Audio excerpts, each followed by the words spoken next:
Hey, so we're talking today about listening and evaluating. So, part of the communication process is listening, right? You're a receiver to much of the communication.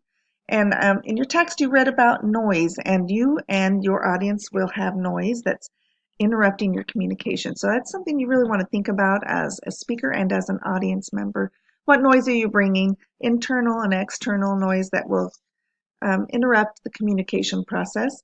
So you need to think about getting past it, either acknowledging or ignoring the noise as a speaker and as an audience member.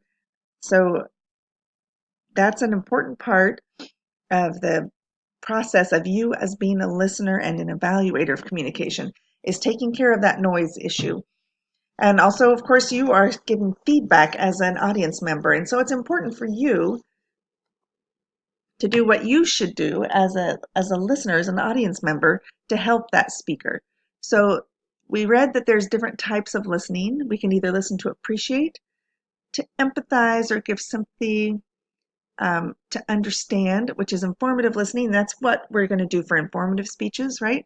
And then to analyze, critical listening, not to criticize. You're not, when you're listening to be critical, you're not listening so I can make criticisms, um, just be negative, but you're listening to evaluate someone's arguments, for example, or to see, do I agree with that point of view or not, and why? So you want to analyze an argument, you want to analyze data, evidence that people are giving for an argument.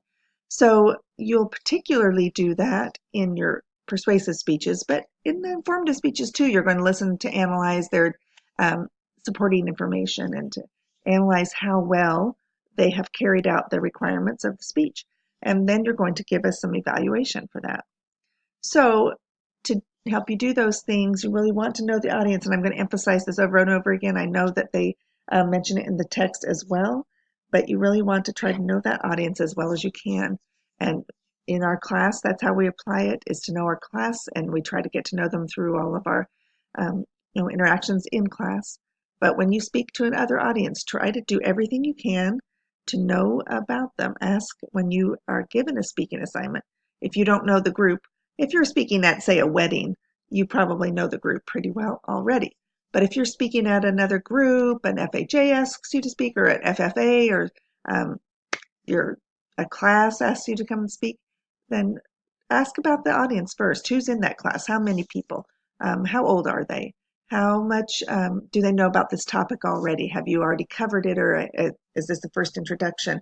Those kinds of questions you'll want to ask before you accept a speaking assignment, or when you, at the time you accept a speaking assignment. Make sure you find out as much about the audience as possible so that you're best able to address those. Then, of course, you'll want to create that message that applies most to that audience. As a listener, uh, you are not going to do audience research, but you're going to listen to that speaker as they speak and really give them your attention, right? The speaker will be try to express that confidence so that people are engaged, so they are listening. Do as much as you can to control the environment as a speaker, right?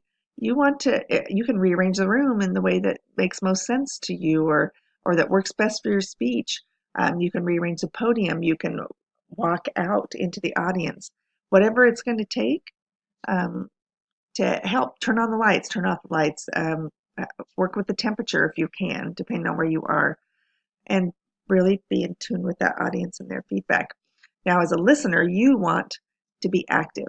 Now, I would encourage you, especially if you're doing an evaluation, a peer evaluation, like you're doing that written one, make sure you take a few notes so that it comes back to your mind as you're writing your evaluation. Mostly be engaged. When we talk about the listening process, I don't think your text goes through the 5 steps of listening as explicitly as maybe some others, but there is hearing is one part of listening, but attending is another step. So you're really paying attention. Maybe that diagram does talk about them, but hearing is that physical process. Yeah, those sound waves cross your eardrum, but that's not the same as really being engaged. So that attending process means you're really engaged with your speaker. So really be engaged, be present. Remember what we said about not having electronics in open or on. Really look at the speaker and then make sure that you are giving feedback through your facial expressions. Remember that flat facial expression is going to be disconcerting to the speaker. So be expressive. As we often mention in class, that when you try to say something you think is funny and the audience just sits there and stares at you, it's really difficult and it throws you off. So if the speaker is trying to be funny, at least give them a smile, give them some encouragement, even if they're not particularly funny. If it kind of fell flat, you can still smile at them. You can still nod your head and show that you get it, even though it wasn't that funny. But if it is funny, go ahead and laugh a little. Make sure that you're giving them those responses. And then think about what you're going to ask about. Think about what questions you might ask. If there's vocabulary that they've used in the speech that you don't understand, write that down and ask them at the end. So being fully engaged as a listener and then listening to evaluate, or being a critical listener, means that you are really asking yourself questions about the quality of their performance. So you want to be listening in that way as a student audience member in this particular class. And say you're listening to a politician speak, or you're listening to you're on a committee and someone's trying to pitch a particular software program for the company to purchase, or you're trying to make a decision about letting a student move classes, or whatever it is, you're going to be in situations where someone's trying to persuade you of the value, or trying to get you of a particular course of action, or they're trying to get you to support a certain cause, even someone coming to your door and asking you to vote for a particular person.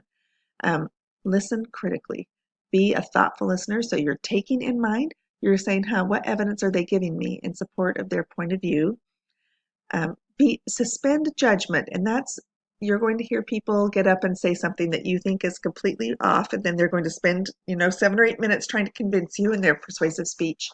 So have an open mind to some of the other points of view and say, okay, I'm going to hear what you have to say about this particular issue, and I'm not going to shut you off, and I'm not going to close my mind because you're saying something that's outside of my area, outside of what I believe or what I tend to advocate, okay?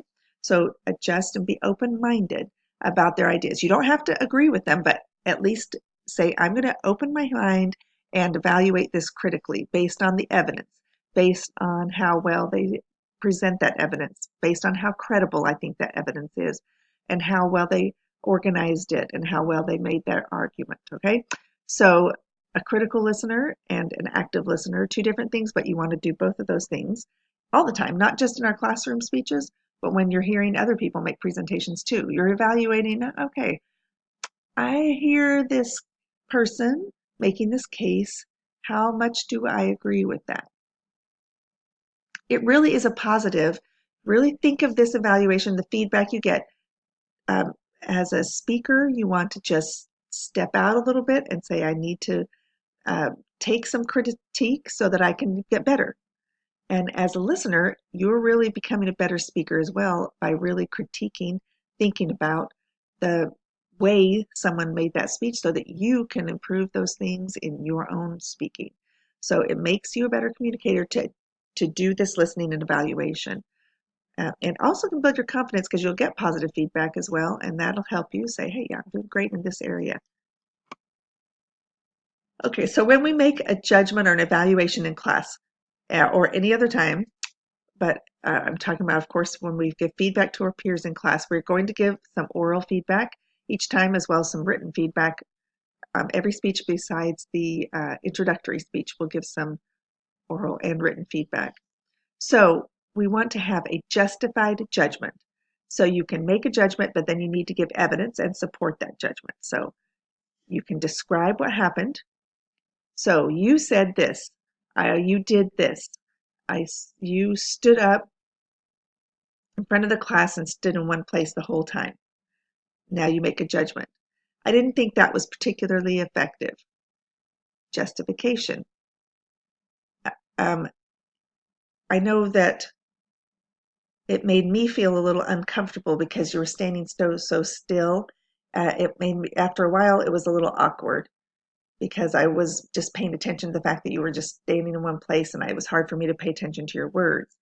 And then the rationale or your reason for making that judgment and justification. I think in early on in class we were talking about delivery, and we were told that we're supposed to move around a little bit, and it would have been more effective in your speaking if you had just moved around a little bit. And of course, you can do it faster than that, right? I noticed you were standing still, and it was a little awkward, and it made me uncomfortable. So I think that if you moved around a little more, it would help people feel more comfortable, and it would seem more natural, and then we'd be able better to concentrate on what you're saying. So something like that, or a positive. You can do a positive in the very same way. Okay, you did move around. I heard you give a lot of good support. You used a lot of credible sources, and that really gave me the idea that you really knew what you were talking about. And I know that we're supposed to use good sources to build credibility. It sounded like you did a really great job with that, something like that. So give us those positives. So we will have oral feedback from your classmates. I will not give oral feedback in class, generally speaking. Besides, I'll just say good job. Everybody who gets up is doing a good job. You will get written critique from me and your classmates, and then you will write a critique for yourself. Each time you're going to watch that video and you're going to say, hey, this is what I did well. Here's where I want to improve. Here's my goals for next speech. All right, so reminders. Use I statements when you're describing, judging, or justifying. Be constructive, so offer specific examples of where they could improve. Focus on the positives first, and then always give ideas for improvement because there's always something that people can do. Try to be objective. Try not to get your emotions caught up in that, all right? Very good. We will see you in class.